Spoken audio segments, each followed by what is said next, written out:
Assalamualaikum warahmatullahi wabarakatuh. Nama saya Zulfa Rafiatunisa dari kelas Tadris Ilmu Pengetahuan Sosial 1A dengan NIM 1262092033133 dengan nomor absen 41. Di sini saya akan membahas mengenai teknologi pembelajaran. Bab 1. Pemanfaatan teknologi komunikasi dalam pengembangan pendidikan. Peningkatan kualitas pembelajaran berarti upaya-upaya yang dilakukan dalam mewujudkan dan meraih tingkat kualitas pembelajaran yang diharapkan.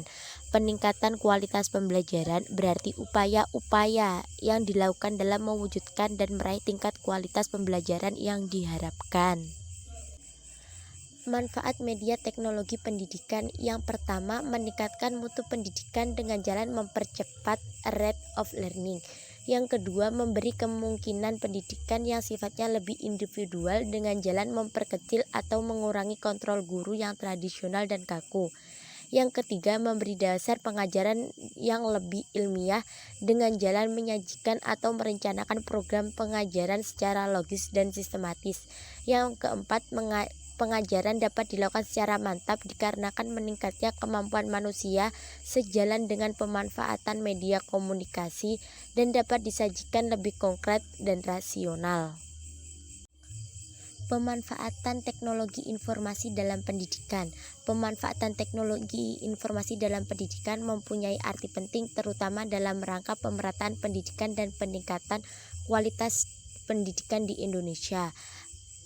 Untuk pemanfaatan teknologi informasi dalam proses pendidikan ada beberapa langkah pengembangan yang dapat dilakukan, antara lain 1. Merancang dan membuat aplikasi database. 2. Merancang dan membuat aplikasi pembelajaran berbasis portal. 3. Mengoptimalkan pemanfaatan TV edukasi sebagai materi pengayaan dalam rangka menunjang peningkatan mutu pendidikan. Yang keempat, mengimplementasikan sistem secara bertahap mulai dari lingkup yang lebih kecil hingga yang meluas. Landasan teori teknologi informasi. Teori teknologi informasi. Penggunaan teknologi informasi dalam pembelajaran diawali oleh Bruce Frederick Skinner pada tahun 1954 dengan konsep pembelajaran terprogram. Tahun 1958, B.F. Skinner membuat sebuah mesin pemelandasan belajar. Mesin ini tidak mengajar, tetapi diprogram dengan logika tertentu sehingga mesin dapat menyajikan materi pelajaran dan seolah-olah berinteraksi dengan peserta didik. Mesin pembelajaran dikembangkan berdasarkan teori belajar tingkah laku. Bab 3. Pengembangan media berbasis visual pada pembelajaran IPS. Media berasal dari bahasa Latin, merupakan bentuk jamak dari medium yang secara harfiah berarti perantara atau pengantar, yaitu perantara atau pengantar sumber pesan dengan penerima pesan. Media visual merupakan media paling familiar dan paling sering dipakai oleh seorang guru dalam pembelajaran. Media visual dibagi menjadi dua, yaitu di layar atau yang dapat diproyeksikan dan non-proyeksi. Macam-macam media visual. 1. Gambar atau foto. Fungsinya, media gambar adalah mempermudah pendidik dan peserta didik dalam proses belajar mengajar dan juga agar tercapainya tujuan belajar. Yang kedua adalah peta konsep. Peta konsep adalah suatu gambar yang menyajikan atau menyampaikan suatu hubungan yang bermakna antara konsep dari satu pokok ke pokok materi pembelajaran yang dirangkum. Yang ketiga adalah poster. Poster adalah media visual yang berupa gambar disertai tulisan dan tulisan tersebut menekankan pada suatu ide pokok sehingga dapat dimengerti oleh pembacanya hanya dengan melihatnya sepintas saja. Yang keempat adalah peta atau globe. Peta atau globe adalah media visual yang berupa suatu gambar atau benda yang berfungsi untuk menyajikan data-data lokasi. Prinsip kelebihan dan kekurangan media pembelajaran. Menggunakan media visual bisa meningkatkan semangat belajar siswa sehingga tujuan pembelajaran bisa tercapai. Selain itu, dipakai media dalam pembelajaran guru bisa membagi pesan kepada siswa yang lebih baik. Maka dari itu perlu mempertimbangkan. Yang pertama, 1. Prinsip-prinsip pemilihan media sebagai berikut. A. Media pembelajaran hendaknya multiguna. B. Bahan mudah didapat, murah, dan tidak menggunakan bahan sisa. C. Tidak menggunakan bahan yang membahayakan bagi siswa. D. Dapat merangsang serta menumbuhkan kreativitas siswa. E. Dapat dimainkan sehingga menambah daya imajinasi siswa, sehingga ia akan mampu bereksperimen, bereksplorasi, bahkan berkompetisi. F. Sesuai dengan tujuan dan fungsi sarana. Kekurangan media visual dalam pembelajaran. 1. Lambat dan kurang praktis. 2. Tidak adanya audio. Media visual hanya terbentuk tulisan tertentu, tidak dapat didengar sehingga kurang detail materi yang disampaikan. 3. Visual yang terbatas. Media ini hanya dapat memberikan visual berupa gambar yang mewakili isi berita. 4. Biaya produksi cukup mahal karena media cetak harus menyetak dan mengirimkan sebelum dapat dinikmati oleh masyarakat. 5. Tidak semua siswa dapat belajar dengan menggunakan media visual. Dan keenam, komik atau poster juga dapat membuat siswa menjadi malas dalam belajar karena mereka cenderung hanya ingin melihat gambar-gambar yang ada di dalam komik atau poster tersebut sehingga siswa tidak dapat memahami materi yang menyeluruh. Kelebihan media visual dalam pembelajaran. 1. Analisa lebih tajam dapat membuat orang benar-benar mengerti isi berita dengan analisa yang lebih mendalam, dapat membuat orang berpikir lebih spesifik tentang isi tulisan. 2. Dapat mengatasi keterbatasan pengalaman yang dimiliki oleh peserta didik. 3. Media visual memungkinkan adanya interaksi antara peserta didik dengan lingkungan sekitarnya. 4. Dapat menangkap konsep yang benar. 5. Dapat membangkitkan keinginan dan minat baru. Keenam, meningkatkan daya tarik dan perhatian siswa. Ketujuh, replicable, dapat dibaca berkali-kali dengan menyimpannya atau mengelipingnya.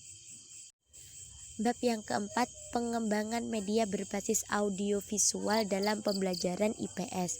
Media adalah teknik sesuatu yang menyalurkan pesan dan dapat merangsang pikiran, perasaan, dan kemauan siswa.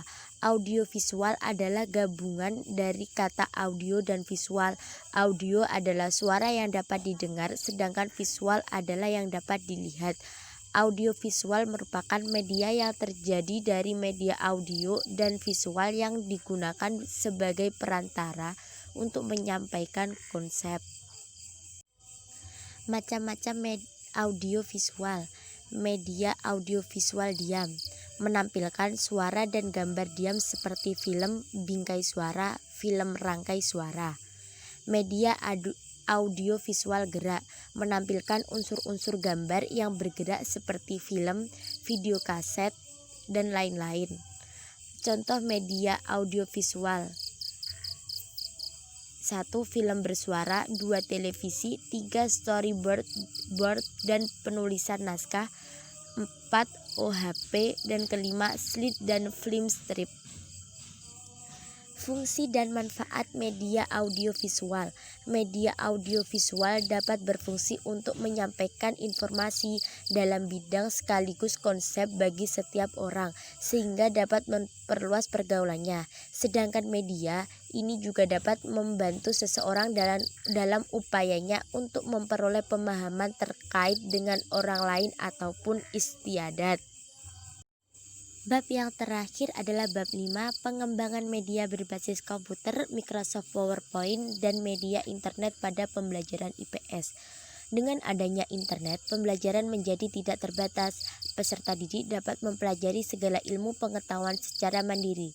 Dengan internet, kita dapat mengakses secara online berbagai perpustakaan, museum, database, dan mendapat sumber primer tentang berbagai peristiwa sejarah, biografi, rekaman laporan, dan data statistik.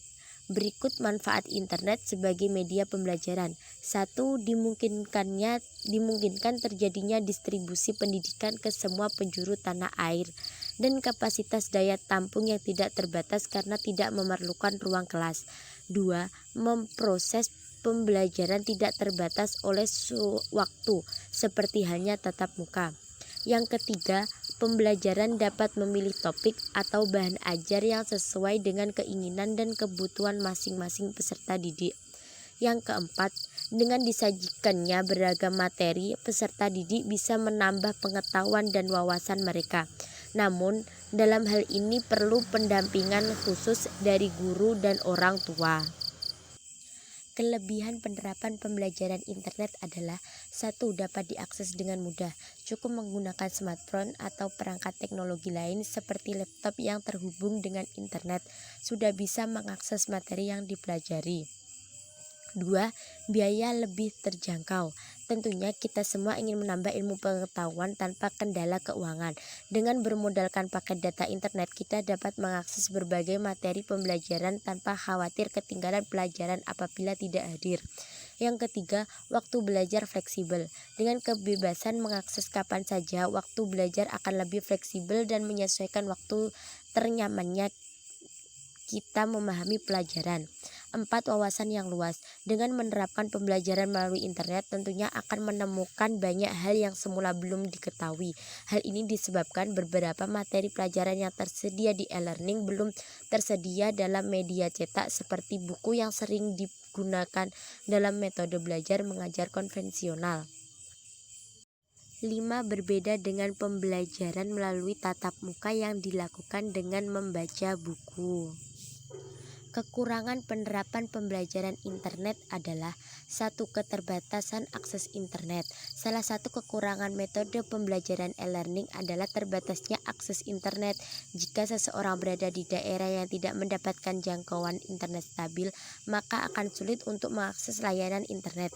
Hal ini tentunya masih banyak terjadi di Indonesia mengingat beberapa daerah 3T atau tertinggal, terdepan, dan terluar masih belum terjangkau akses internet. Selain itu, harga pemakaian data internet juga masih dirasa cukup mahal untuk beberapa kalangan masyarakat Indonesia. Hal ini menyebabkan kemampuan untuk memanfaatkan e-learning masih dianggap sebagai suatu keistimewaan. 2. Berkurangnya interaksi dengan pengajar. Beberapa metode pembelajaran internet bersifat satu arah.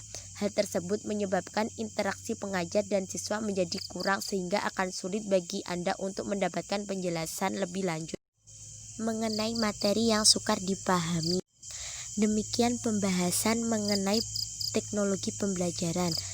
Di sini apabila saya ada kurang lebihnya saya mohon maaf. Wassalamualaikum warahmatullahi wabarakatuh.